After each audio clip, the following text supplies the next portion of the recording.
বিসমিল্লাহির রহমানির রহিম। সুপ্রিয় দর্শক, আসসালামু আলাইকুম। রেনিস কিচেন থেকে আপনাদের অনেক অনেক শুভেচ্ছা জানাচ্ছি আমার আজকের রেসিপিটি দেখার জন্য। আমি আজকে যে রেসিপিটা শেয়ার করব সেটা হচ্ছে পিৎজা, চিকেন পিৎজা।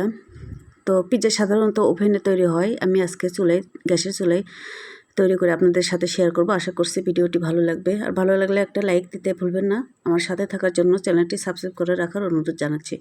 সেই সাথে ফেসবুক পেজ থেকে যারা দেখছেন তারাও প্লিজ পেজটি ফলো করে নেবেন। আমি চলে যাচ্ছি মূল রেসিপিতে। পিৎজার জন্য প্রথমে আমি ডো তৈরি করে নিলাম। 1 কাপ ময়দা দিচ্ছি, সামান্য একটু লবণ দিলাম, 1 টেবিল চামচ গুঁড়ো দুধ দিচ্ছি, আর 1 টেবিল চামচ আমি ইস্ট দিচ্ছি, আর সুগার পাউডার দিচ্ছি 1 টেবিল চামচ। শুকনো সব উপকরণ আমি হাত দিয়ে প্রথমে ভালো করে মিক্স করে নেব, আর উষ্ণ গরম পানি দিয়ে একটা মসৃণ সফট একটা ডো তৈরি করে নেব। এখানে অবশ্যই উষ্ণ গরম পানি হতে হবে, না হলে কিন্তু ইস্টটা ক্রিয়েট হবে না। তো আমার ডোটা তৈরি হয়ে গেছে, আমি ঢেকে রেখে দিচ্ছি 1 ঘন্টার জন্য। এবার চলে যাচ্ছি পরবর্তী স্টেপে। আমি এখানে বোনলেস চিকেন নিয়েছি 1 বাটির মতো। চিকেনটা ভেজে নেওয়ার জন্য ম্যারিনেট করে নিচ্ছি। দিয়ে দিলাম আদা রসুনের পেস্ট, ধনিয়া জিরের গুঁড়া, গরম মশলার গুঁড়া, লবণ স্বাদ মতো, হলুদ কোয়াটার, আর লাল মরিচের গুঁড়া দিচ্ছি 1 টেবিল চামচ, আর 1 টুকরো লেবুর রস আমি পুরোটাই নিয়ে নিচ্ছি।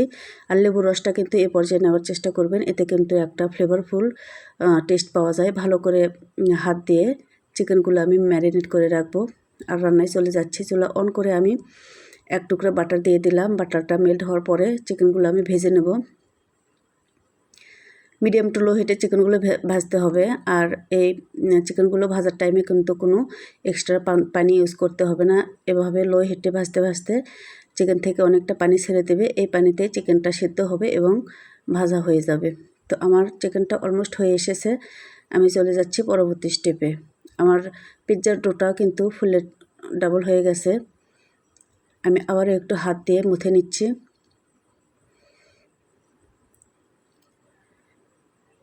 আর এ পর্যায়ে কিন্তু রুটিটা বেলে নেওয়া যায়, কিন্তু আমি হাত দিয়ে এভাবে চেপে চেপে গোল একটা ডো তৈরি করে নেব।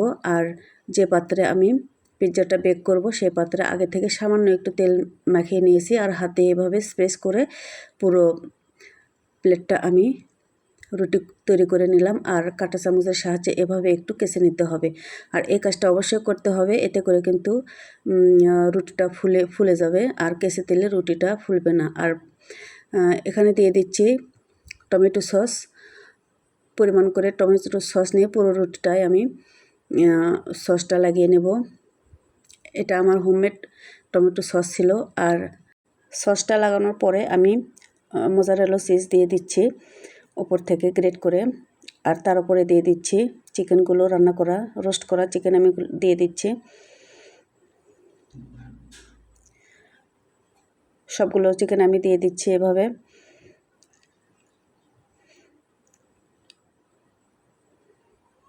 আর তারপরে দিয়ে দিচ্ছি ক্যাপসিকাম, গ্রিন কালার ক্যাপসিকাম আমি অর্ধেকটা নিয়েছি, বড় একটা ক্যাপসিকাম ছিল। যাই হোক, তার উপরে আমি দিয়ে দিচ্ছি পেঁয়াজ কুচি। এখানে আরও সবজিও ইউজ করা যায়, আমার হাতের কাছে যা ছিল তাই দিয়েছি। আর দিয়ে দিচ্ছি এটা হচ্ছে অরিগানো। আর পিৎজা তৈরিতে কিন্তু এই অরিগানোটা অবশ্যই ইউজ করতে হবে, এতে করে রেস্টুরেন্টের একটা ফ্লেভার পাওয়া যাবে। আর দিয়ে দিলাম 1 চামচ ক্রাশ করা মরিচ, চিলি ফ্লেক্স যাকে বলে। আর উপর থেকে আবার একটু মোজারেলা চিজ আমি গ্রেট করে দিয়ে দিচ্ছি। আমার পিৎজা এখন একেবারে বেক করার জন্য রেডি। আমি চলে একটা বড় হাঁড়িতে পাতিলের স্ট্যান্ড বসিয়ে পিৎজাটা বেক করব। আর প্লেটটা এভাবে দিয়ে দিচ্ছি। প্রথম পর্যায়ে আমি হাঁড়িটা 5 মিনিট হাই হিটে ফ্রি হিট করে নিয়েছি। আর তারপরে পিৎজার প্লেটটা দেওয়ার পরে ঢাকনা দিয়ে ঢেকে আমি লো থেকে মিডিয়াম হিটে বেক করে নেব 30 থেকে 35 মিনিট। তো 35 মিনিট পরে আমি চেক করেছিলাম, আমার পিৎজাটা হয়েছিল না, অলমোস্ট আমার 45 মিনিট লেগেছে।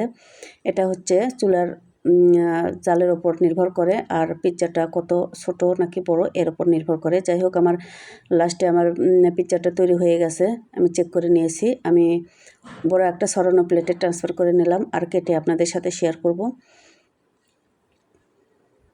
তো দর্শক, এভাবে তৈরি হয়ে গেল হোমমেড পিৎজা।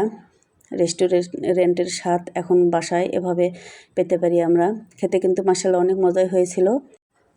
তো আমার সাথে থাকার জন্য সবাইকে অনেক অনেক ধন্যবাদ জানাচ্ছি। আল্লাহ হাফেজ।